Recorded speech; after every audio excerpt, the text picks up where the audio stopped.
তারাপীঠে মা তারার দর্শন আমাদের খুব ভালো মতো হয়েছিল। খুব শান্তি ভরে পুজো দিতে পেরেছিলাম আমরা।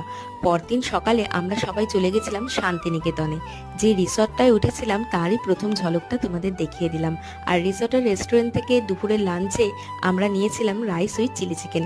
ফুড খুব ডেলিশিয়াস ছিল। খাওয়া দাওয়া কমপ্লিট করে ওই 3:30-4টে নাগাদ আমরা সোনাঝুরি হাটটা ঘুরতে গেছিলাম।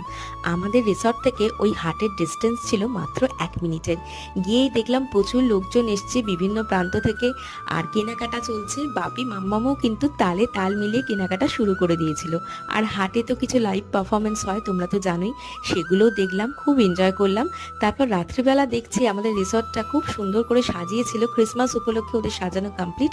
তো দেখতে খুব সুন্দর লাগছিল চারদিকটা। আর রাতের মেনুতে নিয়েছিলাম একদম সিম্পল ভাত, ডাল, ডিমের ঝোল, আলু ভর্তা বা আলু সেদ্ধ, যে যেটা বলো। তো তোমাদের ভালো লাগলে সাবস্ক্রাইব করো।